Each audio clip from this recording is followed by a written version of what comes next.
Hello everyone. तो झारखंड का budget और economic survey finance and planning department की वेबसाइट पे अपलोड हो चुका है। आप अपने रेफरेंस के लिए वहाँ से डाउनलोड करके रख लीजिएगा। ओके देन, आज के मुद्दा पे बात करते हैं। तो मेंस के पर्सपेक्टिव से देखा जाए तो इकोनॉमिक सर्वे और बजट थोड़ा डिटेल में पढ़ने का ज़रूरत होता है, बट प्रीलिम्स के लिए ज़्यादा रिक्वायरमेंट नहीं है। तो इसी को ध्यान में रखते हुए हम बजट 2021-22 देखते हैं आज झारखंड का। पहले कुछ कॉन्सेप्ट्स देखेंगे और साथ में उन कॉन्सेप्ट से रिलेटेड डेटा भी देखते जाएंगे। बजट के ऊपर मैं 2 वीडियो लाऊंगा आपके लिए। दिस इज़ फर्स्ट पार्ट, जिसमें बजट रिलेटेड जो बेसिक डेटा होता है उसे कवर किया है मैंने। नेक्स्ट पार्ट में बजट के इंपॉर्टेंट आर्टिकल्स, प्रोविजंस, स्कीम वगैरह देखेंगे। ओके देन, स्टार्ट करें हैं। तो देखिए, बजट को थोड़ा सा पहले इंट्रोडक्शन समझ लेते हैं, बजट में क्या कुछ होता है। तो बजट में होता है कैपिटल अकाउंट, रेवेन्यू अकाउंट और कैपिटल अकाउंट। रेवेन्यू अकाउंट यानी कि राजस्व खाता, और कैपिटल अकाउंट यानी कि पूंजीगत खाता। इसमें दोनों में दो सेक्शन होता है, एक रिसीट का और एक एक्सपेंडिचर का। ओके, रिसीट यानी कि प्राप्तियां और एक्सपेंडिचर यानी कि व्यय। अब इसको समझते हैं। पहले कैपिटल अकाउंट समझते हैं। ठीक है, देखिए कैपिटल अकाउंट का दो कैरेक्टरिस्टिक होता है। कोई भी आपको आइटम दिया हुआ रहे और पूछ दे कि ये कहाँ पर आएगा, रेवेन्यू रिसीट में आएगा या रेवेन्यू एक्सपेंडिचर में आएगा, कैपिटल रिसीट में आएगा या कैपिटल एक्सपेंडिचर में आएगा। तो इसको टेस्ट करने का तरीका क्या है, हम कैसे जानेंगे कि कोई चीज़ रट कर तो जाएंगे नहीं, बहुत सारा आइटम होता है, कितना सारा आइटम हम लोग रट कर जाएंगे। तो देखिए ये दो टेस्ट होता है। ठीक है, लाइबिलिटी और एसेट से रिलेटेड अगर कुछ ट्रांजैक्शन हो रहा है, कुछ ट्रांजैक्शन जो हुआ उसमें गवर्नमेंट का लाइबिलिटी और एसेट पे अगर प्रभाव पड़ रहा है तो उसको हम लोग कैपिटल अकाउंट में रखते हैं। ठीक है, लाइबिलिटी यानी कि जिसको गवर्नमेंट को वापस करना होगा कल को, है ना, उसको लाइबिलिटी बोलेंगे, जो गवर्नमेंट को लौटाना होगा कल को। एसेट यानी कि जिससे गवर्नमेंट का अर्निंग होता है, या फिर गवर्नमेंट जो है कोई फिजिकल एसेट ही क्रिएट करता है, या फिर ऐसा कुछ काम करता है जैसे कि किसी को लोन देता है, तो लोन जो होता है वो एसेट होता है। आप लोग बैंकिंग में भी पढ़े होंगे, ठीक है ना। हम जो पैसा रखते हैं बैंक में वो एसेट नहीं, वो उसको तो बैंक को लौटाना है आज नहीं तो कल मैच्योरिटी पर।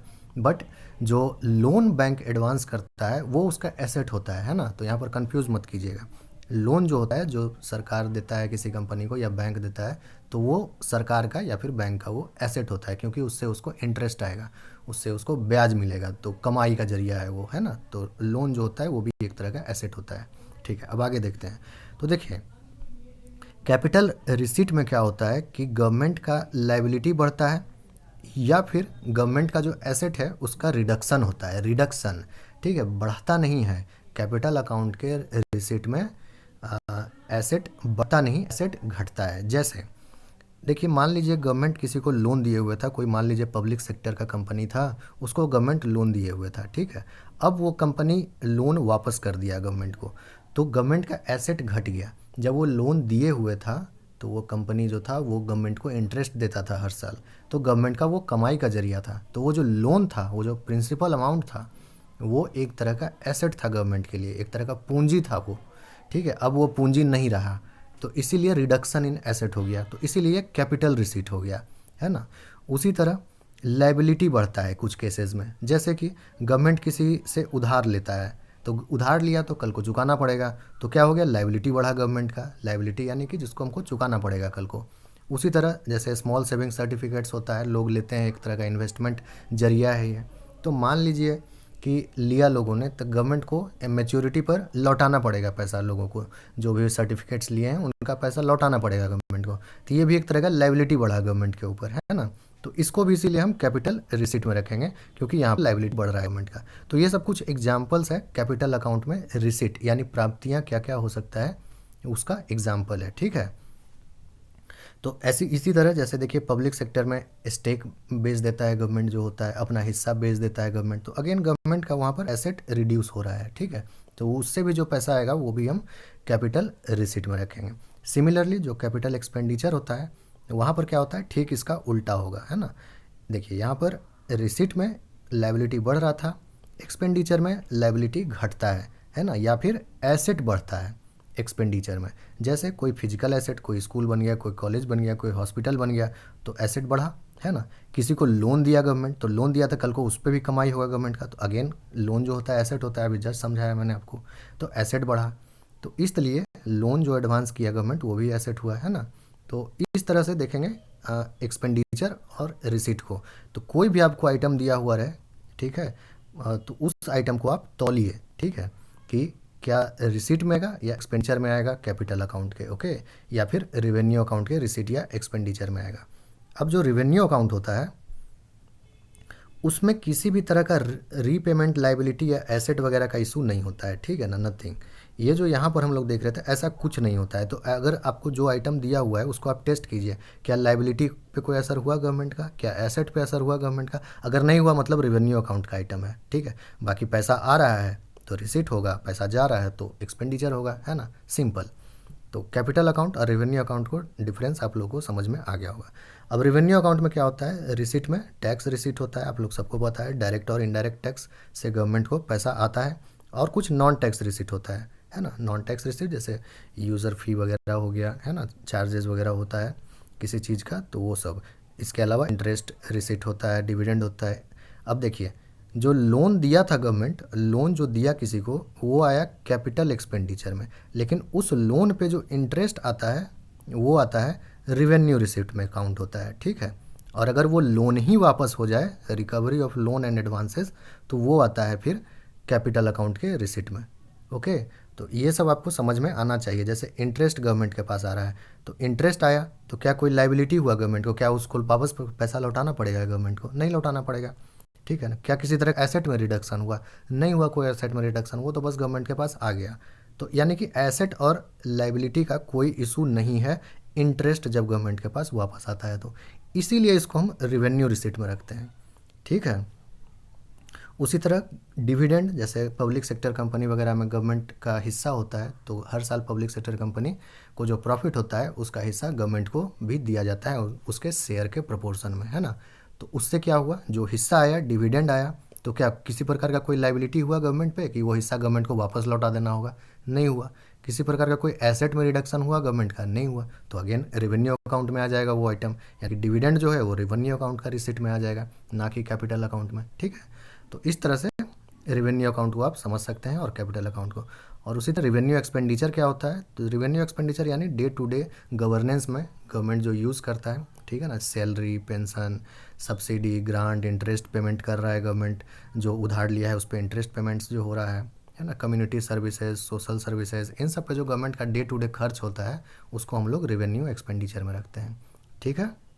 चलिए अब आगे देखते हैं। अभी इसको और भी देखेंगे, एग्जाम्पल जब देखेंगे झारखंड बजट से रिलेटेड तो ये और ज़्यादा क्लियर होते जाएगा। अब एक टर्म समझते हैं, रेवेन्यू डेफिसिट। तो रेवेन्यू डेफिसिट क्या होता है, सिंपल है, revenue receipt minus revenue expenditure. जितना गवर्नमेंट को रेवेन्यू अकाउंट में रिसिट आया और जितना गवर्नमेंट का एक्सपेंडिचर हुआ उसी को हम रेवेन्यू रिसिट कहते हैं, ठीक है। कुछ इसमें विशेष नहीं है। इस साल जो बजट आया 2021-22 में, इसमें जो रेवेन्यू रिसिट है और एक्सपेंडिचर है दोनों के बीच लगभग 950 करोड़ 951.99 करोड़ रुपए का डिफरेंस है, यानी कि डेफिसिट है, ओके। तो रेवेन्यू अकाउंट घाटे में गवर्नमेंट का, और इसको अगर as a percentage of gross state domestic product देखा जाए तो वो है 0.26%। जनरली रेवेन्यू डेफिसिट नहीं पूछा जाता है एग्ज़ाम में, है ना, फिजिकल डेफिसिट ही पूछा जाता है, बट फिर भी प्राइम डाटा है ये, इसको ध्यान रखिएगा, ठीक है। 4 तो डेफिसिट ही हैं पढ़ने के लिए, है ना, revenue deficit, effective revenue deficit, physical deficit और प्राइमरी डेफिसिट, तो 4 ही हैं, तो ज़्यादा इशू नहीं है, ध्यान रखिएगा। 950 करोड़ लगभग है और 0.26% of gross state domestic product जो है वो है प्रोजेक्टेड अगले साल के लिए, ठीक है। इफेक्टिव रेवेन्यू डेफिसिट क्या होता है, तो अगेन अभी जस्ट हम लोग रेवेन्यू डेफिसिट देखें, अब उसमें से वैसा एक्सपेंडिचर घटा दीजिए जिससे कि कोई कैपिटल एसेट बनाया गया है, ठीक है ना।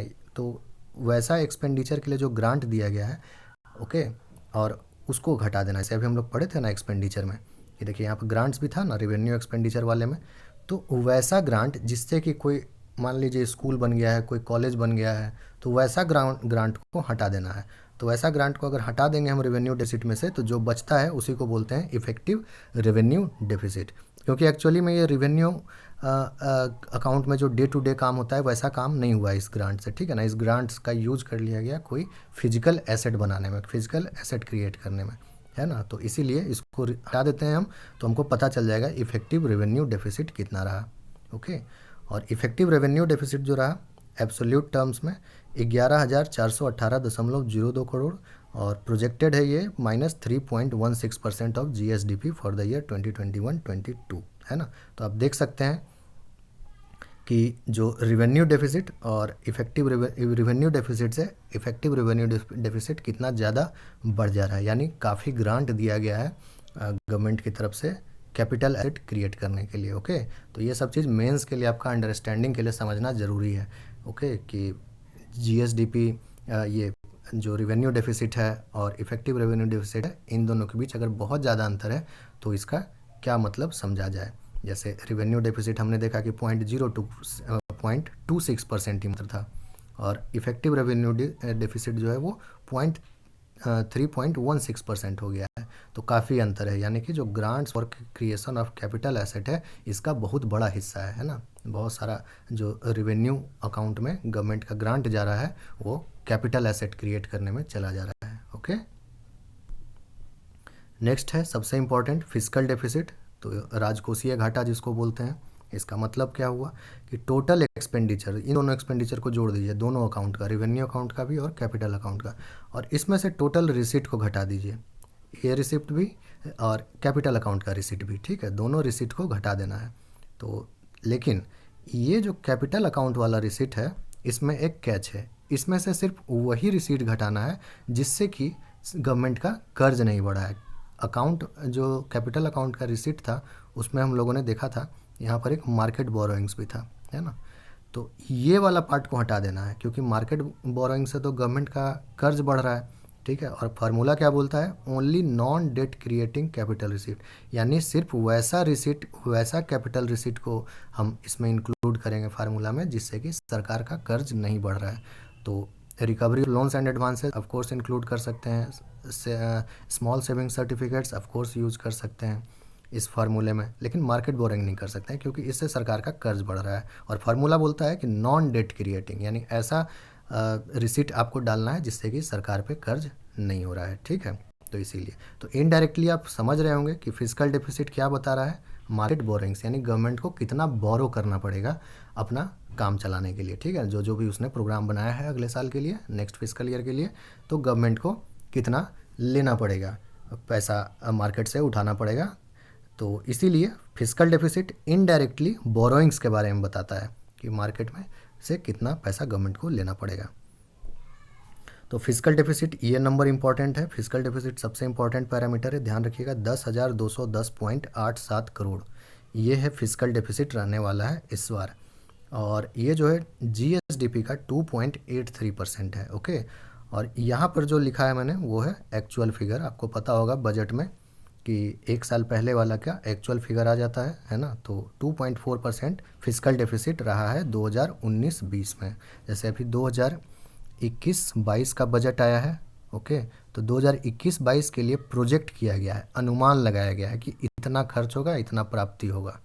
2020-21 का इसी बजट में आपको रिवाइज एस्टीमेट लाया गया है, ठीक है, जिसको आरई बोलते हैं, रिवाइज एस्टीमेट। रिवाइज एस्टीमेट क्यों, क्योंकि लास्ट बार जब बजट आया था तो 2020-21 का वो प्रोजेक्टेड बताया होगा।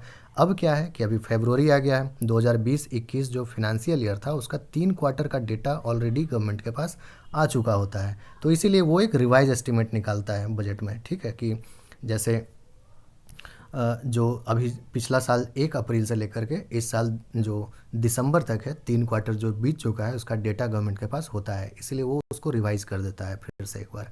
और जो 2019 और 20 का जो डेटा है, ठीक है ना, उसका एक्चुअल फिगर इस बजट में लाया होगा क्योंकि उसका कंप्लीट ओरिजिनल डेटा गवर्नमेंट के हाथ में आ चुका होता है, तो इसका एक्चुअल डेटा बताया जाता है। तो यही एक्चुअल डेटा यहाँ पर मैं आपको बता रहा हूँ, है ना। 2019-20 में जो फिजिकल डेफिसिट रहा वो 2.44% रहा as per budget of this year. Okay,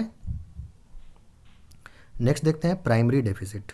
तो प्राइमरी डेफिसिट क्या होता है, ये होता है फिजिकल डेफिसिट में से, ठीक है, इंटरेस्ट पेमेंट को अगर घटा दिया जाए, यानी गवर्नमेंट को आपको कितना इंटरेस्ट देना है, गवर्नमेंट जो जो उधार लिए हुए तो गवर्नमेंट इंटरेस्ट भी चुकाता है जिससे लिया है उसको, तो उसको घटा देंगे तो हमको प्राइमरी डेफिसिट पता चल जाएगा, ठीक है। इंटरेस्ट पेमेंट हम लोगों ने देखा था कहाँ, एक्सपेंडिचर में, रेवेन्यू एक्सपेंडिचर में यहाँ पर, ठीक है। प्राइमरी डेफिसिट क्यों निकालते हैं, इससे पता चलता है कि गवर्नमेंट का जो फिजिकल डेफिसिट है उसमें इंटरेस्ट पेमेंट का कितना बड़ा हिस्सा है, कितना बड़ा रोल है। अभी इसको हम लोग और समझते हैं आगे। जैसे देखिए इस बार जो प्राइमरी डेफिसिट प्रोजेक्टेड है वो है 4023.71 करोड़ का, जो कि 1.1% है of gross state domestic product, है ना। देखिए ये जो प्राइमरी डेफिसिट होता है physical deficit minus interest payment, अभी जस्ट ऊपर हम लोग देख लिए। तो इस बार का अगर बात किया जाए तो प्राइमरी डेफिसिट है 4023 करोड़ रुपया लगभग, मैं मोटा मोटी बोल रहा हूँ, और 10,000 करोड़ रुपया फिजिकल डेफिसिट है, 6,187 करोड़ रुपया इंटरेस्ट पेमेंट है। तो जब आप प्राइमरी डेफिसिट निकालते हैं और वो फिजिकल डेफिसिट से बहुत ज़्यादा अंतर होता है उसमें, ठीक है ना। फिजिकल डेफिसिट कितना था, 2.83% था, और ये है 1.11% primary deficit. Primary deficit physical deficit के जितना करीब होगा, इसका मतलब हमको इंटरेस्ट नहीं के बराबर पेमेंट करना है, ठीक है, लगभग जीरो इंटरेस्ट पेमेंट हमको करना है। प्राइमरी डेफिसिट और फिजिकल डेफिसिट के बीच में जितना ज़्यादा अंतर होगा, ठीक है, उतना समझिए कि सरकार जो उधार ले रहा है, सरकार जो इतना फिजिकल डेफिसिट अपना बना रहा है, मार्केट से उधार उठा रहा है, उसमें से ज़्यादातर हिस्सा सरकार का चला जा रहा है इंटरेस्ट पेमेंट करने में, जो पुराना उधारी है उसका ब्याज चुकता करने में, ठीक है। तो प्राइमरी डेफिसिट का यही एक रोल है कि इससे हमको ये समझ में आता है कि सरकार जो उधार उठा रहा है मार्केट से, उसमें एक्चुअल काम पे कितना खर्च होने वाला है। अब देखिए ना, 10,000 करोड़ रुपया लगभग सरकार उठाएगा मार्केट में अगले साल, उसमें से 6,000 करोड़ इंटरेस्ट पेमेंट में ही जा रहा है, जो पुराना उधारी सरकार लिए हुए है उसको इंटरेस्ट चुकाने में, ब्याज चुकाने में जा रहा है, और मात्र 4,023 करोड़ रुपया जो है बचता है फिजिकल डेफिसिट में से, जो वही होगा यूजफुल काम में यूज होगा उसका, है ना। तो इस तरह से प्राइमरी डेफिसिट जो होता है एक इंपॉर्टेंट पैरामीटर है बजट का, जिससे पता चलता है कि गवर्नमेंट जो उधार ले रहा है मार्केट से, उसमें से कितना जो है एसेट क्रिएशन में जाने वाला है या काम का उससे खर्च होने वाला है, ठीक है। तो ये सब चीज़ मेंस में आपको अंडरस्टैंडिंग रहेगा तो लिखने में सुविधा होगा। और यहाँ पर भी आपसे फैक्चुअली पूछा जा सकता है प्राइमरी डेफिसिट कितना रहा है इस साल, ठीक है, कितना रहेगा अगले साल बजट के अनुसार, तो 1.1%। ये जो फिगर्स मैं बता रहा हूँ ये उतना इंपॉर्टेंट नहीं है, जो परसेंटेज वाला रहता है उसको ज़्यादा ध्यान दीजिएगा, ठीक है। चलिए आगे देखते हैं। अब कुछ क्वेश्चंस पर आते हैं। तो पहला क्वेश्चन देखते हैं, आसान क्वेश्चन से स्टार्ट करते हैं। बिल्कुल स्टेट पीएससी का कुछ भरोसा नहीं, कुछ भी पूछ सकता है। तो when was the budget 2021-22 introduced in Jharkhand assembly, तो ये 3 मार्च को आया था। चलिए इसको जल्दी जल्दी देख लेते हैं, कुछ खास इसमें रॉकेट साइंस है नहीं। Who introduced the Jharkhand budget, तो हमारे वित्त मंत्री रामेश्वर उरांव जी, है ना। और जो what is the size of Jharkhand budget 2021-22, तो झारखंड के बजट का साइज क्या है, तो अगेन वेरी इजी, सब लोग आप लोग पढ़ चुके होंगे, 91,277 करोड़ रुपया का बजट है झारखंड का नेक्स्ट ईयर के लिए, नेक्स्ट फिनेंशियल ईयर के लिए, ओके। नेक्स्ट क्वेश्चन फोर्थ जो है वो है what is proposed capital expenditure in Jharkhand budget 2021-22, ठीक है, प्रस्तावित पूंजी व्यय क्या है, पूंजीगत व्यय क्या है, तो वो है 15,521.99 करोड़, ठीक है। अगर पूछ दे कि रिवेन्यू एक्सपेंडिचर कितना होने वाला है गवर्नमेंट का, ठीक है ना, राजस्व वाला खर्च, तो वो याद रखिएगा 75,755.01 करोड़। अगर आप एक कैपिटल एक्सपेंडिचर और रेवेन्यू एक्सपेंडिचर में कोई भी एक याद रखते हैं तो सफिशिएंट है ना, बजट आपको याद है ही, अगर आप इसमें से घटा देंगे तो आपको ये मिल जाएगा, या फिर जब आप ए और डी को जोड़ देंगे तो आपको ये मिल जाएगा। तो एक ही बात है, कोई भी बजट याद रखिए और कोई भी एक फिगर याद रखिए, कैपिटल एक्सपेंडिचर या फिर रेवेन्यू एक्सपेंडिचर का, ओके। फिफ्थ क्वेश्चन देखते हैं, by how many times the size of state budget has increased in 2021-22 than that of the first budget. तो पूछ रहा है कि झारखंड में जो पहला बजट आया था उसके मुकाबले आज का बजट कितना ज़्यादा बढ़ गया है लगभग, तो ये लगभग 13 गुना बढ़ गया है ना। 7,000 करोड़ रुपए का बजट, लगभग 7,000 करोड़ रुपए का बजट 2001 में पेश हुआ था, और आज बजट का साइज है 91,000 करोड़ का, ठीक है ना, तो लगभग 13 गुना बढ़ गया है। नेक्स्ट क्वेश्चन देखते हैं sixth, what physical deficit has been projected for the upcoming physical year in Jharkhand budget 2021-22। तो अभी हम लोग जस्ट ऊपर फिजिकल डेफिसिट देखने समय देख चुके हैं, 10,210.87 करोड़ फिजिकल डेफिसिट है, जो कि हमारे ग्रॉस स्टेट डोमेस्टिक प्रोडक्ट का 2.83% है। नेक्स्ट क्वेश्चन देखते हैं, what growth rate hat at current prices, nominal GSDP growth rate का बात हो रहा है, has been projected for the physical year 2021-22, ठीक है। तो करेंट प्राइसेस पे, यानी कि नॉमिनल जिसको बोलते हैं, जीएसडीपी ग्रोथ रेट यानी कि प्रचलित कीमतों पर जो जीएसडीपी का विकास दर है वो कितना प्रोजेक्ट किया गया है, तो वो किया गया है 13.6%, ओके। और अगर आपसे पूछेगा कि कांस्टेंट प्राइस पे कितना है, यानी कि रियल जीएसडीपी ग्रोथ रेट कितना है, तो वो है 9.5% रहने वाला है अगले साल।